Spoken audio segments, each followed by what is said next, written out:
നമസ്കാരം. Daily news ശുഭദിനത്തിലേക്ക് സ്വാഗതം. സൗജന്യമായി കിട്ടുന്നതെല്ലാം നമുക്ക് നല്ലതാകുമോ? ചിലപ്പോഴത് നമ്മെ ആശ്രിതരാക്കും, വളർച്ച തടയുകയും ചെയ്യും. ശുഭദിനത്തിലേക്ക്. ഡെയിലി ന്യൂസ് ശുഭദിനം നിങ്ങൾക്കായി അവതരിപ്പിക്കുന്നത് അമൃത്വേണി ഹെയർ എലിക്സിയർ. അയാളുടെ വീട്ടിൽ ഒരു പശു ഉണ്ടായിരുന്നു. അയാൾ ദൂരയാത്ര പോകാൻ ഇറങ്ങിയപ്പോൾ വേലക്കാരനോട് പറഞ്ഞു, പശുവിനെ നീ 1 മാസത്തേക്ക് നോക്കണം. പാൽ കറന്ന് നിന്റെ വീട്ടിലേക്ക് കൊണ്ടുപോയിക്കോളൂ. അയാൾ ദിവസവും പശുവിനെ സംരക്ഷിച്ചെങ്കിലും പാൽ ധനികന്റെ വീടിനു മുൻപിൽ ഉള്ള പാത്രങ്ങളിൽ നിറച്ചു വെച്ചു.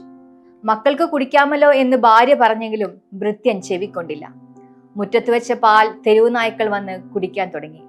അയാൾ യാത്ര കഴിഞ്ഞ് തിരിച്ചെത്തിയപ്പോൾ പിന്നെ മുറ്റത്ത് പാലും പാൽപാത്രങ്ങളും ഇല്ലാതായി.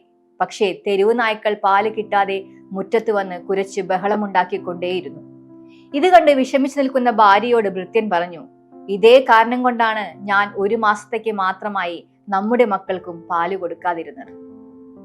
താൽക്കാലിക സൗജന്യങ്ങൾ വേണ്ടെന്ന് വെക്കാനുള്ള മനസ്സാണ് ആത്യന്തിക സന്തോഷത്തിൽ എത്തിച്ചേരാനുള്ള ആദ്യപടി. എല്ലാവർക്കും ഒരേ സൂര്യോദയവും അസ്തമയവുമാണെങ്കിലും അതിനുള്ളിലെ ജീവിതം വ്യത്യസ്തമാണ്. 100 രൂപ കൊണ്ട് ജീവിക്കുന്നവരും 100 കോടി കൊണ്ട് ജീവിക്കുന്നവരും ഉണ്ടാകും. ഒരു ദിവസം കൊണ്ട് ഉന്നതിയിൽ എത്തുമെന്ന് കരുതുന്നവർ എന്തെങ്കിലുമൊക്കെ അപകടങ്ങളിൽ ചെന്ന് പെടുകയേ ഉള്ളൂ. എന്നാൽ നിരന്തര അധ്വാനത്തിലൂടെയുള്ള കയറ്റം സ്ഥിരത സമ്മാനിക്കും. സ്വാഭാവിക വളർച്ചയായതുകൊണ്ട് കാലിടറുകയോ വഴുതുകയോ ഇല്ല. അഥവാ താഴെ വീണാലും തിരിച്ചു കയറാനുള്ള ശേഷിയും ഉണ്ടാകും. താൽക്കാലിക സൗകര്യങ്ങൾ നമ്മെ സന്തോഷിപ്പിക്കാം, പക്ഷേ സ്ഥിരമായ വളർച്ച നൽകുന്നത് അധ്വാനമാണ്. സൗജന്യങ്ങളിൽ ആശ്രയിക്കാതെ പരിശ്രമത്തിലൂടെ ഉയരാം. അതാണ് യഥാർത്ഥ വിജയം. ശുഭദിനം. ഡെയിലി ന്യൂസ് ശുഭദിനം നിങ്ങൾക്കായി അവതരിപ്പിക്കുന്നത് അമൃത്വേണി ഹെയർ എലിക്സിയർ.